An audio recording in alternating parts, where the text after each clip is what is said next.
पवित्र अक्षय तृतीया अवसर में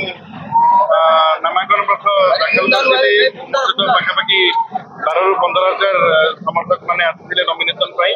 धन्यवाद देवी कृतज्ञता ज्ञापन करी माननीय मुख्यमंत्री नवीन पट्टनायक महोदय को मत तृतीय थर चांदबाली विधायक भाव में लड़ाई सुजोग देते आम चांदबाली को विगत 10 वर्ष भितर बहुत डेवलपमेंट काम करूँ जहाँ जहाँ कमिटमेंट करूँ चांदबाली जो मौलिक समस्या था तार सब समाधान करूँ आम निर्वाचन को जाऊँ आशा करुँच लोक मैंने निश्चित भाव में विगत 2 थर भाया एथर आशीर्वाद देवे एवं माननीय मुख्यमंत्री नवीन पट्टनायक 6th थर मुख्यमंत्री हे एवं सारा भारत वर्ष में गोटे विरल रेकर्ड प्रतिष्ठा करेंगे सर्वाधिक समय मुख्यमंत्री होबार तेणु माननीय मुख्यमंत्री नवीन पट्टनायक 6th थर मुख्यमंत्री हवा एवं चांदबाली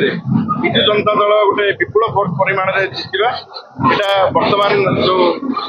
ये परिस्थिति जना पड़े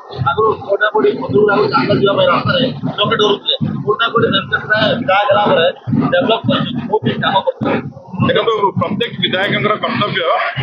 निज कन्स्टिट्युएन्सी डेवलपमेंट करवा तेणु मो कर्तव्य करी भद्रक चांदबाली रास्ता चांदबाली रे लाइन रोना 100 कोटी टंकार ग्रिड 1000 कोटी टंकार पानी पानी पीवा पानी 1200-1300 फुट तले बहुत असुविधा थिला डंगारे आम जाऊँ बांसड़ा पोल करूँ 3 थर पोल करूँ एवं बालियापाल और चारपाटिया पोल चलती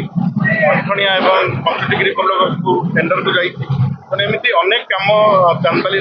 चांदबाली को डेवलपमेंट करने stadium indoor stadium town hall ठू आरंभ करके लाइब्रेरी ठू आरंभ करके विशेषकर चांदबाली मेडिकल को 6 बंगला विशिष्ट कर अनेक डेवलपमेंट कम कर चांदबाली जोटा पाखापाखि 4,000 कोटी टंकार कम कर सबुठ बड़ कथा हूँ बिजुली सड़क पानी 3टा चांदबाली नथिला तेणु पानी 2-3 मास भर कम सरी आसानी मिल तेणु